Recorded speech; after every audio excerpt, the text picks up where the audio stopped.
It is truly an honor to be here in this space with all of you. 15 years ago, in the darkness of the Great Recession, when my family, like millions of others, was losing everything, including eventually the house that I grew up in, when I myself was hopelessly broke, crushingly depressed, and working 12-hour days in different warehouses and factories in Southern California as a temp, I genuinely never would have imagined life would someday put me in rooms like this. Somewhere between then and now, I decided to devote my life to lifting up the voices, stories, and struggles of our fellow workers. And that, presumably, is why I'm here speaking to all you now. Over the years, on my podcast, Working People, on the Real News Network, in my book, on channels like Breaking Points, I've interviewed workers from all walks of life, from industries across the economy, from just about every union you can imagine. Railroad engineers and conductors with Smart TV and the Brotherhood of Locomotive Engineers and Trainmen. VA nurses and Catholic hospital nurses with National Nurses United. Young baristas with Starbucks Workers United. Young Trader Joe's workers with Trader Joe's United. Strippers in Hollywood who unionized with Actors Equity. Longshore workers with the ILWU. Unite Here hotel and hospitality workers from the Las Vegas Strip to Colonial Williamsburg. I've interviewed federal workers from the National Labor Relations Board Union, the Congressional Workers Union, the American Federation of Government Employees, and more. BCTPM Local 2018 workers on strike at Frito-Lay in Topeka, Kansas. Demolition workers with Laborers Local 79 in New York. Entertainment industry workers with IATSE, the Screen Actors Guild, and the Writers Guild. Public school teachers with the Minneapolis Federation of Educators, the Chicago Teachers Union, the Baltimore Teachers Union, shout out to Baltimore, United Teachers Los Angeles, and more. UMWA coal miners on strike at Warrior Met Coal in Alabama. Teamsters from UPS to Amazon to the cannabis industry. Newspaper Guild of Pittsburgh workers at the Pittsburgh Post-Gazette who have been on strike for over 2 years, are still on strike, and who need all of us standing with them. I've interviewed legal aid advocates and attorneys with UAW Local 2325. UAW auto workers at the Big Three in the middle of their historic stand-up strike. And UAW graduate student workers at the University of California when 48,000 members strong hit the picket line. I'll be honest, when I started doing this work, I really didn't know shit about unions. I did not grow up in a union family, and the dominant consensus in the Southern California I knew in the 90s and early aughts was that unions at best had served important functions in the past, but were unnecessary today. At worst, they were corrupt, self-serving, bloated, bureaucratic institutions that hurt businesses and held individual workers back from advancing in their jobs. Now, by the time I started my podcast in 2018, a lot of those anti-union sentiments that I'd absorbed as a kid had melted away. And I myself was part of a union for the first time. Shout out to the Graduate Employees Organization, AFT Local 3550 at the University of Michigan. Still, I knew way less about unions and the labor movement than I do now. And while I have since become a staunch advocate for both and become known as a fierce, unapologetic advocate for workers' rights, that is not what I set out to be. And Working People was never intended to be a show about unions. As the title makes clear, it was and is a show about people. It was and is a podcast about the lives, jobs, dreams, and struggles of the working class today. I did not start the show because I hoped to one day be speaking in rooms like this to union members like you. I started the show because I did not want my father, Jesus Alvarez, to live the rest of his life and to go to his grave feeling like a failure.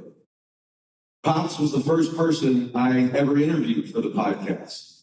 And I often joke that I basically started the show as a ruse to get my dad to talk about the trauma he and our family had experienced, because I could see the shame and hurt eating him alive, destroying his sense of self, destroying my parents' marriage, destroying our family.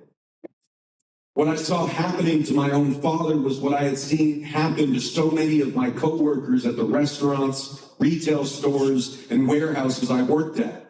What I myself had felt as a low-wage worker in America. He had become convinced that his life was as small and worthless as this rigged system trains us to believe by beating and cheating and wearing us down until eventually we stop dreaming of a better life. We stop believing we deserve better, and we accept getting by as good enough. From that first interview with my dad to every interview I've done and every report I've published since, my primary goal has been to honor the humanity of working people, to remind us that we do deserve better, that our lives are beautiful and that every life is precious, that our stories are worth sharing, worth listening to, worth remembering and celebrating, and that we cannot and must not keep internalizing as personal failures the indignities and injustices of economic and political systems designed to fail us. It was in that context that I came to learn much more about unions, the history of organized labor, and the existentially vital role that unions play in our individual and collective struggles to believe we are worth more, to not only dream of, but demand better workplaces, better lives, and a better world, and to fight to get them together. I've also learned about and railed against the many real problems that unions have, from the local to the international level, the unfathomably restrictive and boss-friendly nature of U.S. labor law, and the failures of organized labor over the years to live up to its promise to union members and to the working class writ large as the ruling class takes back all that our ancestors fought for and won. But I have never wavered in my understanding that we will not get to the world we deserve without unions, or in my belief that unions can live up to their promise when they are more democratic, more accountable to the rank and file, more militant, and when they understand and take seriously the responsibility that unions have not just to their members, but to the whole of the working class. Unions are one of the only institutional forces that we have for working class people to independently organize themselves and fight for our needs as workers, as a class. I don't need to tell you all that. But that is what I want to talk to you about with the time that I have left. When I was initially invited to speak at this convention, I researched the proud and incredible history of the National Organization of Legal Services Workers. You guys have a hell of a history. I plan to talk to you about the importance of your roles as justice workers in our unjust society, the specific issues that you could lead the way on in your contract bargaining and workplace organizing, the specific challenges that you all are facing now under the current administration, and the specific opportunities that you have to empower the powerless, the poor, and the exploited, as you have done for so many decades. And I cannot overstate how vital the work that you all do day to day at your workplaces and in your union is. It is so, so important. But a lot has changed in our world these past few months since I received that initial invitation. As a reporter myself and as editor-in-chief and co-executive director of the Real News Network, I have seen these monstrous changes up close. Again, I'm not just a labor reporter, and I don't just report on unions. You could say that I and everyone at the Real News are class war correspondents, reporting from the front lines of the ruling class assault on working people's lives, our health, our communities, our freedom, our democracy, our planet, and on life itself. I don't need to tell you that we are losing this war, but I need you to understand all that we are losing with it.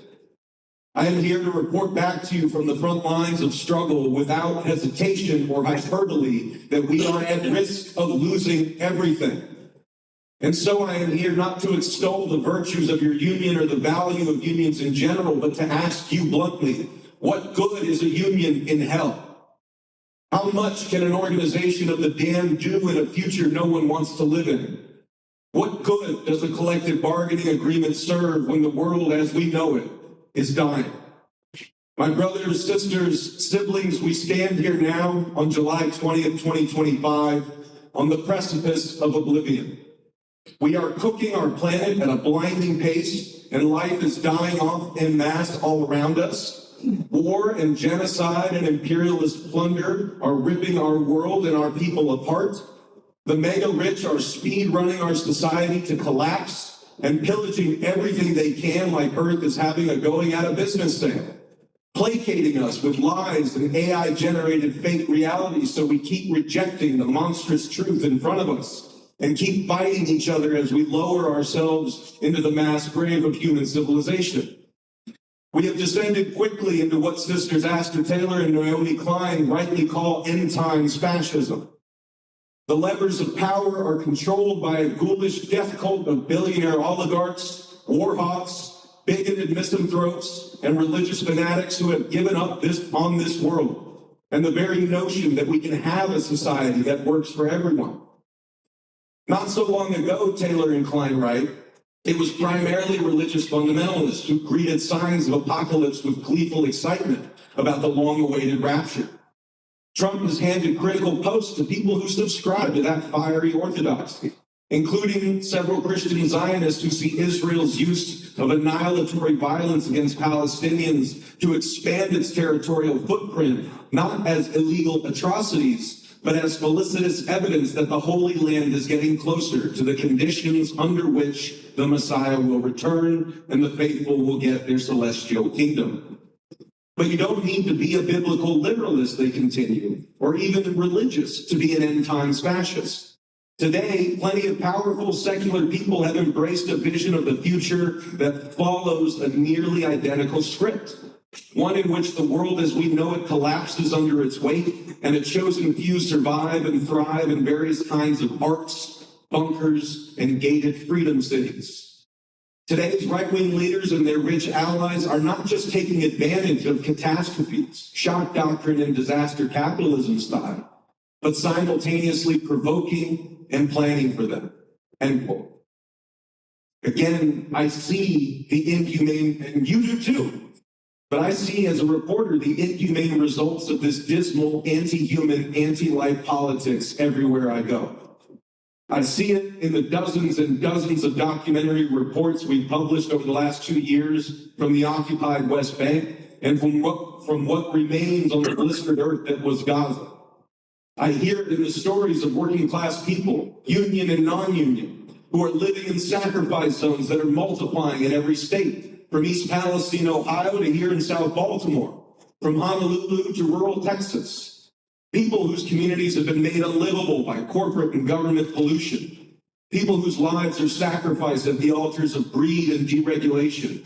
People whose communities have been abandoned and are being obliterated by the predictable and unpredictable consequences of man-made climate change.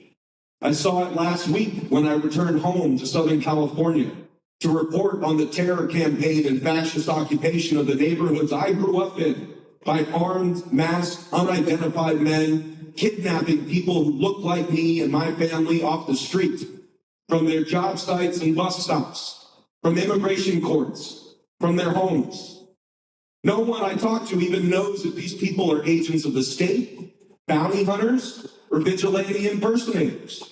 But they're being told to stand by and do nothing as they or their loved ones are kidnapped without warrants, disappeared, and possibly even sent to black site prisons in countries they've never been to before, without access to lawyers or contact with their families.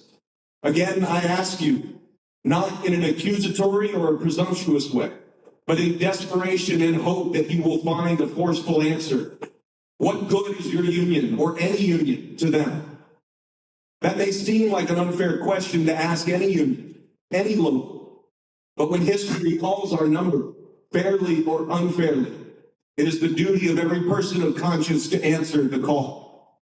These are not normal times, and business as usual won't cut it. For instance, I have seen firsthand many times the truth of labor's claim that unions raise the floor for all workers, not just their members. But we cannot rely on such traditional axioms when the end times fascists and oligarchs are attacking the very right of unions to exist, while smashing holes in the floor and pushing more of us into the black abyss below. From the massive tax cuts to the catastrophic cuts to programs like Medicaid and SNAP, Republicans know that their policies today, like the policies Republicans have been pushing my whole life, and I grew up a Republican, so I know this, will continue to supercharge inequality, will continue to enrich and empower the same oligarchic ruling class, destroying our planet and our society, and will continue the 50-year trend of making life measurably harder for poor and working people. While they rob us and our economy in broad daylight, the insurance policy of Trump and the ruling class he represents is the hyper-expansion of an unaccountable police state to execute his mass deportations. You know what was also included in that big, beautiful bill Congress passed and Trump signed 2 weeks ago? $170 billion in new funds for border security and immigration enforcement that will make ICE the largest domestic police force in the United States, bigger than most countries' militaries, and the most heavily funded law enforcement agency in the entire government. Trump's implicit and increasingly explicit promise is that deporting or incarcerating immigrants, people who look like immigrants, citizens even, dissidents, and an ever-expanding class of undesirables will eventually leave only a deserving few, for whom the manufactured scarcity of capitalist class war will seem like abundance when there are fewer human beings left around to fight over the scraps. That is their dark vision. They are executing it now, as we speak. And the traditional checks and balances that have protected us in the past are being legally smashed in front of our eyes. I can't tell you how all of this will end, because that depends on what we all do now. But I can tell you where we're going if we do nothing. And the more atomized, disunified, alone, and fearful we are, the easier it will be to break us, control us, disappear us, and deliver us to the dark dystopia on the horizon. Brothers and sisters, this is the defining moment of our lives and our generation. And what we do or don't do now will define the course of our future or the lack thereof. Politicians aren't coming to save us. Corporations sure as hell aren't coming to save us. It is up to us, the workers of the world, the great laboring masses, to save ourselves. This isn't just about fighting for better wages and working conditions. And I know it was never just about that. But it sure as shit can't be just about that now. This is about who is willing to fight for life itself, for liberty, and for the needs of all men so all can pursue their happiness. Who is willing to fight against the imposing forces of death, control, lies, greed, and destruction? I have met fighters from all corners of society who are answering that call. I'm standing in a room of them now. I met a group of them in Pasadena, California last week. They call themselves Grupo Autodefensa. They're not part of any official organization, have no backing from any union or nonprofit or local government. They are literally just a group of neighbors from the hood, as they describe it, who saw the fascist terror spreading in their community and decided to band together to do something about it. From chasing ICE cars out of town with bullhorns to setting up security brigades so terrified residents can walk outside and go to the grocery store. From providing know your rights information to reclaiming public space, protecting each other, and rebelliously refusing to live in fear. These everyday heroes have shown extraordinary bravery by making the decision to get up, organize, and do something. Just like you all and your predecessors organized and did something at your job when they formed a union. And if we're going to survive this, if we're going to stop this, if we're going to keep hope alive that we can still have a future worth living in, we need working people everywhere coming together, forming unions in the most literal sense. You all are in labor unions. You have a lot to teach people out there. And the labor movement has a lot to learn from people like Elizabeth Castillo, Jesus Semental, and their neighbors who all form Grupo Autodefensa. What transferable skills, structures, and strategies for bringing people together as a union of the willing can you bring from organized labor and help others to harness and develop in their struggles? What support, material, legal, or otherwise, are you as unions willing to give to this fight? What coalitions can you help build to bring working people together in a united front that fights for life and light? How can we leverage the positions and different legal restrictions of labor unions, tenant unions, and grassroots unions of all kinds to creatively marshal working class resistance, apply political pressure, and build power on and off the shop floor? What rights and privileges as union workers are you willing to put on the line for those whose rights, from their reproductive rights to their very right to exist, are under attack? What will you do as unions to stand up for immigrants, queer and trans people, Palestinians obliterated by weapons paid for by our tax dollars, students imprisoned for speaking out against that and exercising their First Amendment rights? How can we in the movement use our skills, our spaces, our connections, and our resources to physically bring disconnected people together in real spaces where they can know one another and organize together, like Grupo Autodefensa is doing in Pasadena and like you all are doing right here, right now? Resignation, despair, acceptance of our own powerlessness as a permanent, unfixable state is simply and truly unacceptable, and we will not accept it. We cannot afford to be paralyzed by fear and defeatism. There is too much at stake for us, for our children, our planet, and our future. Now is the time for bravery, and history is calling upon all of us to be brave and to instill bravery in others. We must model bravery in our everyday lives by how we carry ourselves, by how we treat each other, and by standing firmly for what's right, always, even and especially when no one is watching. Your international union president, Brother Sean Fain, famously said, "The working class is the arsenal of democracy, and the workers are the liberators." If that is true, brothers and sisters, then for ourselves, for each other, for our children, this is the time to prove it. Thank you.